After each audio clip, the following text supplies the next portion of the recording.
Hello everyone, আসসালামু আলাইকুম। Welcome to Lamhas lifestyle. আশা করছি আপনারা সবাই খুব ভালো আছেন, আমিও ভালো আছি। আজকে আরেকটি নতুন ভিডিও নিয়ে এসেছি আপনাদের সাথে। আজকে আমরা বানাবো পকেট শর্মা। এটা কিন্তু খেতে খুবই মজা, অবশ্যই আপনারা বাসায় একবার ট্রাই করে দেখতে পারেন। এখন যেহেতু রোজা, আপনারা চাইলে কিন্তু ইফতারেও এটা পরিবেশন করতে পারেন। তাই প্রথমে নিয়ে নিয়েছি এখানে আমি ময়দাটা পরিমাপ অনুযায়ী দিবেন। তারপরে দিয়ে নিয়েছি ইস্ট।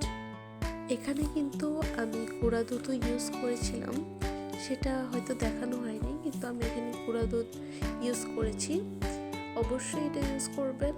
সাথে দিয়েছি চিনি, এটাও পরিমাপ বুঝে, আপনারা যেমন মিষ্টিটা খান সেটা বুঝিয়ে দেবেন। তারপরে একটি চামচের সাহায্যে সব কিছু মিশিয়ে নিচ্ছি ঠিক করে। চেষ্টা করবেন সবগুলো উপকরণ যেন সুন্দর করে মিক্স হয়ে যায়। তাই অনেকটা সময় নিয়ে কিন্তু আমরা এখানে উপকরণটা মিক্স করে নিচ্ছি। আগের থেকে জাল করে রাখা গরুর দুধ, এটা কিন্তু অল্প অল্প করেই দেবেন। অবশ্যই পরিমাপটা বুঝে দিতে হবে, বেশি দিলে কিন্তু আবার একদম পাতলা হয়ে যাবে। আপনারা ট্রাই করবেন একদম পারফেক্টলি করার। অনেকটা সময় নিয়ে কিন্তু এই ডোটা তৈরি করছে, আর এখানে দেখতেই পারছেন অল্প অল্প করে দুধ নিয়ে ডোটা তৈরি করবে। ডোটা যেহেতু অনেকটা সময় নিয়েই বানাতে হয়, তাই এর মধ্যে আমি আরও কিছু কথা বলে দিই। অবশ্যই পকেট শর্মাটা বানানোর জন্য আপনার হাতে সময় নিয়ে বানাবেন, কারণ এটা বানাতে কিন্তু বেশ অনেকটাই সময় লাগে। যদি আপনারা ইফতারের জন্য তৈরি করতে চান তাহলে অবশ্যই আগে থেকে সব কিছু রেডি করে রাখবেন। এই তো আমাদের ডোটা বানানোর শেষে কিন্তু প্রায় আমরা 2 ঘন্টা জন্য রেখে দিয়েছিলাম ইস্ট দেওয়াতে। ডোটা কিন্তু একদম ফুলে গিয়েছিল, দেখতেই পারছেন। তারপর আরেকবার ডোটাকে ছেনে নিচ্ছি, দেখতেই পারছেন। খুব ভালো করে এটাকে ছেনে নিতে হবে। ডোয়ের ওপর কিছুটা তেল দিয়ে রেখে দিলাম। এটা চাইলে আপনারা আগেও একবার দিয়ে নিতে পারেন, আমিও যদিও আগে দিয়েছিলাম ইস্ট দেওয়ার পরে যখন ডোটা করা হয়েছিল তখন, তারপরে আবার একটু দিয়ে নিলাম। এখন আমরা শর্মার ভিতরে যে পুরটা দেব সেটার জন্য সব কিছু তৈরি করে নিয়েছি।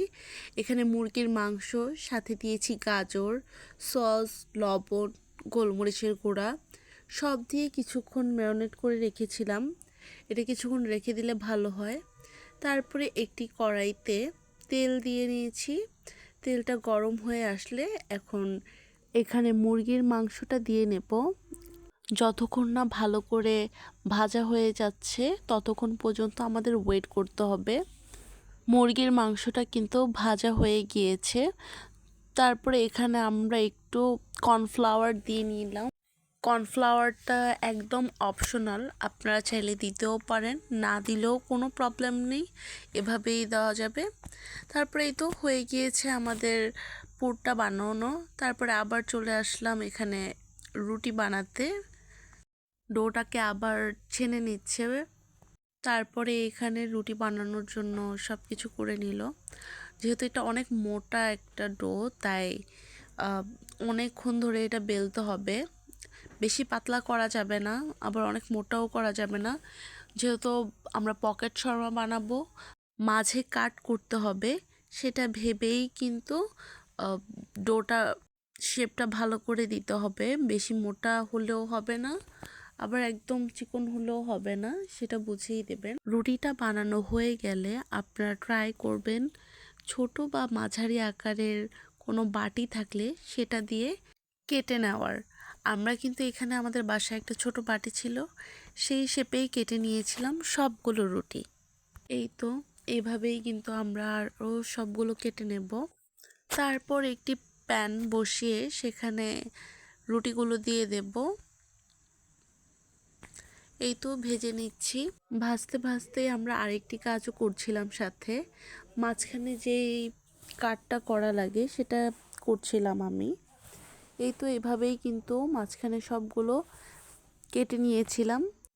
এখন মুরগির যে পুরটা ছিল সেটার সাথে আমরা কিছু স্যালাড অ্যাড করব, তাই এখানে নিয়ে নিয়েছিলাম শসা, টমেটো, পেঁয়াজ, মরিচ, সেগুলোর সাথে দিয়ে দিলাম মেয়োনিজ। আপনারা চাইলে এখানে আরও কিছু সবজিও অ্যাড করতে পারেন, গাজর, ক্যাপসিকাম, এটা কিন্তু দেখতে আরও কালারফুল লাগবে। এই তো আমরা কিন্তু এখানে মেয়োনিজের সাথে মিক্স করে নিয়েছি, আর মেয়োনিজটা বাসায় তৈরি করেছিলাম। আমার সব সময় মনে হয় যে বাসায় তৈরি মেয়োনিজটাই সবচেয়ে বেশি মজা হয়। নেক্সটে একদিন অবশ্যই মেয়োনিজের রেসিপিটা দিব, আপনারা চাইলে ট্রাই করে দেখতে পারেন। কথা বলতে বলতে আমাদের রেসিপি কিন্তু একদম রেডি। এখন কিন্তু পুরটা আমরা ভরে নিয়েছি, আর আমাদের শর্মা তৈরিও একদম রেডি। আজকের ভিডিওটা আপনাদের কেমন লাগলো অবশ্যই জানাবেন কমেন্ট করে।